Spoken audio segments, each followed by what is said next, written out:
Hey, Donny here. How's it going? Hope everyone's having a nice hot week. We finally got our summer weather here, but it's more an extreme that we want. You know, it's around 30 degrees today Celsius. Yesterday I think it was around 34, even hotter. And it's supposed to cool down a little bit for the weekend, but still remain sunny, which will be nice because we're due for it with all the rain we had. You know, weeks ago I was complaining about the rain. Now I'm complaining about the heat. There's no in between anymore. You can't tell me there isn't global warming, eh? Gotta be. So yesterday I did some 461s, a couple 462s. Haven't talked to you since I was at that concert, which was awesome. John Fogerty, CCR, and his two boys playing there. They're playing this band with them. That's just really exciting. And they were just right on the money, man. They never skipped a beat, you know. Right in tune. Had a good time with Shelly and Taylor, my daughter, and my friend Steve and Dina. So yeah, back at her this week. Just doing a 395 for a friend of mine, George Wood. He's one of them. I still got a few customers that run 395s in big wood, but most guys run 390s and 372. But George likes his big block power. How that old word go? There's no replacement for displacement. Hey? So I just did a 395 for him. He had it actually done somewhere else, which I won't mention. The guy's just a backyarder trying to do saws for guys, but he just didn't quite have the power that he normally has when I do them for him. So this is the stock 395, you know, quad ports, right? You know, enclosed ports. 4 transfers, intake, exhaust. The difference between 395s and 394s is basically the quad ports instead of the two big transfers on 394s, and they have an external pulse line with a rubber boot carburetor instead of the old insulator block. And the carburetor is slightly different for EPA, but it works fine. There's nothing wrong with the carburetor except for one issue that we ever have on them. On these carburetors, where your choke lever goes onto the side to move the choke, you know, closed and open, right? You know, this little arm here where the rod goes into it, this is actually a 288. This is a 395 car, but this one's missing. I think I had to steal it because I needed one from someone. So these come loose. This little screw comes loose. Then the choke won't work right, and it starts kind of egging out this choke shaft, and you end up having to replace the screw and the shaft and that little piece. So on your 395s, just watch that. If your choke feels a little weird, stop and check that. Also, the rubber mounts that hold the back filter down, sometimes they'll break. So just watch that too. I actually take that screw out right away before I do the saw for a fella and Loctite it in good. Then I mention to him to watch that stuff. Other than that, not much problems on 395s. They got terrible switches and wires. About the only saw that really goes through switches. But other than that, great power, good torque to them. So I ported his cylinder now. Opened the transfers up. You see that on the sides.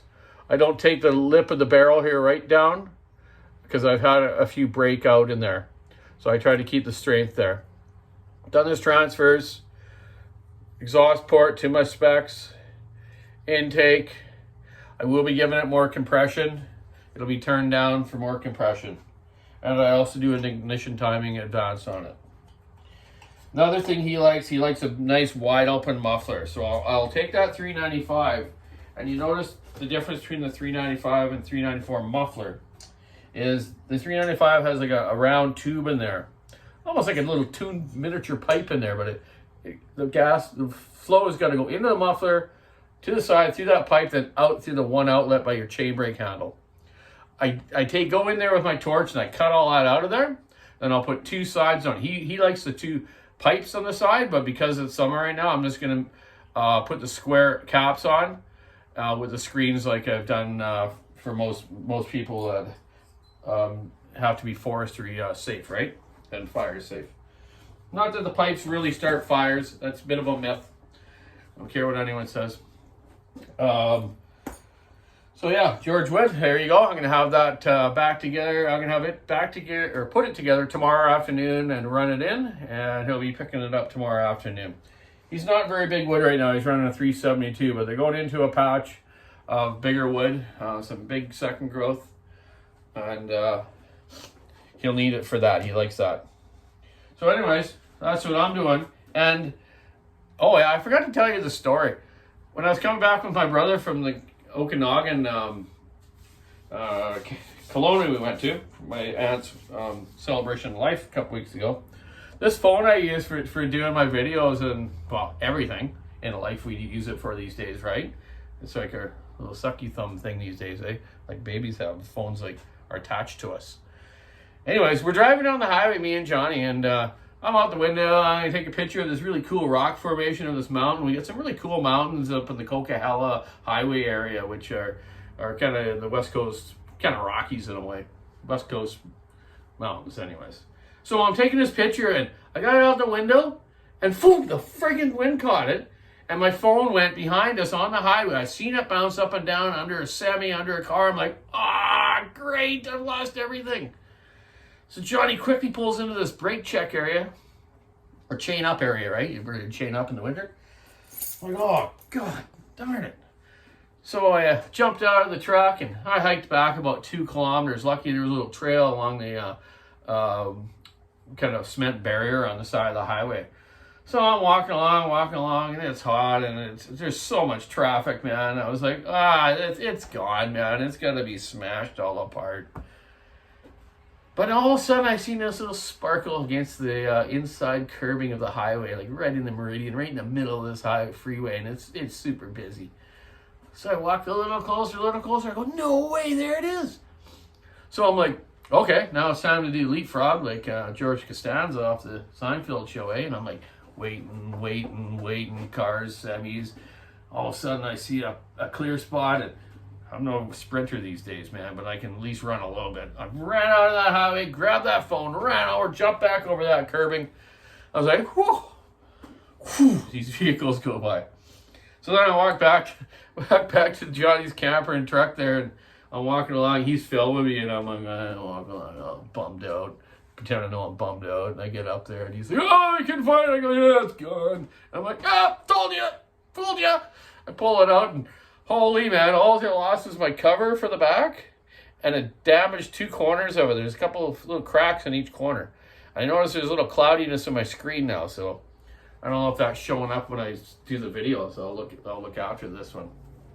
But anyways, yeah, I'm in my husqvarna gear today. I got my window open, the door open.